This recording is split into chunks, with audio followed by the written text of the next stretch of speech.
Hello, আসসালামু আলাইকুম। কি অবস্থা, সবাই কেমন আছেন? আশা করি সবাই ভালো আছেন। তো এটা হইতেছে আমার দ্বিতীয় ব্লগ ইউটিউবের জন্য। তো আমরা দ্বিতীয় ব্লগ করার জন্য আসলাম আমাদের এই রৌমারী ফেরিঘাটে। এলাকাটা নিজের হলেও বারবার দেখতে মন চায়। সকালে হালকা হালকা বৃষ্টি ছিল, এখন আবহাওয়াটা একেবারে শান্ত, রাস্তা একদমই চেনা। ছোটবেলা থেকে এই রাস্তায় কত না হেঁটে চলেছি, এখনো সেই কথাগুলো মনে পড়ে। আমাদের এইখানে বেশ কিছু ছোট ছোট দোকান আছে, অনেক দিন ধরেই চলছে। এই দোকানগুলোর ওপর তাদের জীবন নির্ভর করে। চা, বিস্কিট, নাস্তা, সাধারণ জিনিস, এসব দিয়েই তাদের আয় হয়। ঘাটে প্রতিদিন অনেক মানুষ আছে, কেউ যায় কাজের জন্য, কেউ ফিরে বাসায়। যানবাহনের ভিড়, লোকজনের চলাফেরা, সব মিলে একটা ব্যস্ত পরিবেশ থাকে সব সময়। তো আমরা যাচ্ছি ফেরির দিকে, আপনাদের দেখানোর জন্য ফেরির ভিতরে কত কিছু আছে সেগুলো দেখানোর জন্য। তো আপনারা দেখতে থাকুন ভিডিওটা। আর আমরাও এখন উঠে পড়লাম ফেরিতে।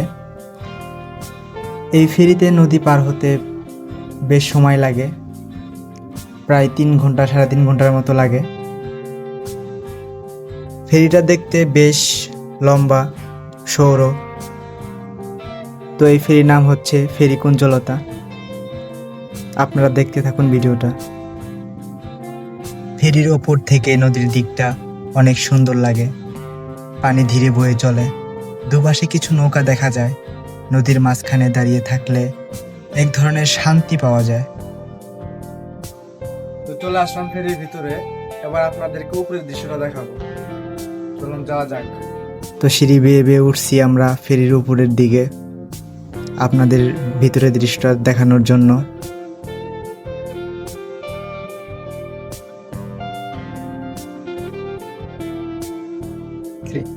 আমরা চলে আসলাম ফেরি দ্বিতীয় তলায়। তো আমরা যেতে চাইছিলাম একদম ছাদে, তো এখানে বন্ধ করে দেওয়া আছে, জানালাটা বন্ধ করে দেওয়া আছে। তো আমরা এখন এই ভিতরে আছি। তো চলেন আপনাদেরকে দেখাই। এখানে বসার জায়গা, এখানে সবাই বসে, আর খাওয়ার জন্য ব্যবস্থা করা আছে।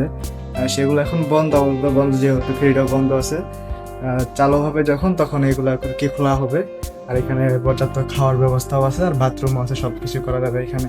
আর এই জায়গা দিয়ে সব জায়গায় এখানে বসে, ঠিক আছে। তো সবাই ভিডিওটা দেখতে থাকেন কন্টিনিউ, আরো কিছু দেখানোর জন্য চেষ্টা করব। ধন্যবাদ। আর ফেরিতে সাধারণত উপরে ওঠার জন্য 4টা সিঁড়ি থাকে। বাম পাশে হলো একটা, আর সামনে এদিকে একটা আছে। আর এই সিটগুলো সাধারণত মানুষের জন্য, মানুষ সবাই বসে থাকে, খাওয়া দাওয়া করে। তো চলুন, সামনে আরো 2টা সিঁড়ি আছে, আপনাদের দেখাই। এই হলো ডানে একটা সিঁড়ি আছে, আর এই সামনে একটা সিঁড়ি, যেটা দিয়ে চারদিক থেকে মানুষ ওঠে, যেন তাদের ভিড় না হয়। উপর থেকে ভিডিওগুলো দেখলে অনেকটাই ভালো লাগে। গ্রাম অঞ্চল, একটা সুন্দর একটা পরিবেশ, একদম মন ছুঁয়ে যায়। অনেকক্ষণ ভিডিও করার পর আমরা সিদ্ধান্ত নিলাম যে নিচে যাই। ধীরে ধীরে নিচে নামলাম। নিচে নামার পরে আর একটা জিনিস শেয়ার করতে চাইলাম, যেটা আমাদের এই নদী থেকে অনেক ভালো উত্তোলন করা হয়। এই ট্রলার দিয়ে মাটি উত্তোলন করে এখানে রাখা হয়, যার উপর জীবিকা চালায় অনেকজনই। তো আমাদের বয়সটা তেমন একটা ভালো না, তারপর আমরা দুইজনে যখন আসছি, আমাদের দুইজনের বয়স দেওয়া হবে ভিডিওর মধ্যে। তো আপনারা দেখতে থাকুন, আর সবাই কমেন্ট করে জানাবেন যে আমাদের ফেরিটা দেখতে কেমন। সবশেষে ফেরি থেকে ঘোরা পরে আমরা দুজনেই নেমে যাচ্ছি ফেরি থেকে। তো আমরা দুজনেই হেঁটে যাচ্ছিলাম নদীর কিনারা দিয়ে। সামনে দেখতে পেলাম নৌকা করে অনেক লোক আসছে, কিছু লোক দাঁড়িয়ে আছে নদী পারাপারের জন্য। আর একটু এদিকে আগিয়ে আসতে দেখলাম একটা বেকো দাঁড়িয়ে আছে।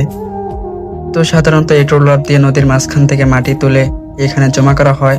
তো যাওয়ার পথে মনে হলো যে আমাদের ওই পাশে ফুটবল খেলার মাঠ আছে। ফুটবল খেলতে প্রচন্ড ভালোবাসি, তাই ফুটবল নিয়ে একটা কিক মেরে দিলাম। তো ইচ্ছেটা পূরণ করার পরে আমরা খেলাধুলা শুরু করে দিলাম মাঠের মধ্যে।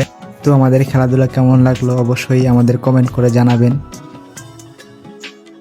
আমাদের এটা ব্লগ ভিডিও না, ব্লগ ভিডিওর মতো পড়ে না, তারপরেও আমরা চেষ্টা করি, যেহেতু আমরা ভিডিও করে অতটা উৎসাহিত হই না। আমাদের প্রথম যে ভিডিও ছাড়ছিলাম তেমন একটা ভিউ হয় নাই, তো এটাও ছেড়ে দেখবো কিরকম একটা ভিউ হয়, আর সেই তারপরে আপনাদেরকে আরো মজার ইন্টারেস্টিং ভিডিও বানানোর জন্য চেষ্টা করবো। তো আপনারা সবাই পাশে থাকবেন, লাইক করবেন, সাবস্ক্রাইব করবেন, যাতে আমরা আরো উৎসাহিত হই ভিডিও বানানোর জন্য।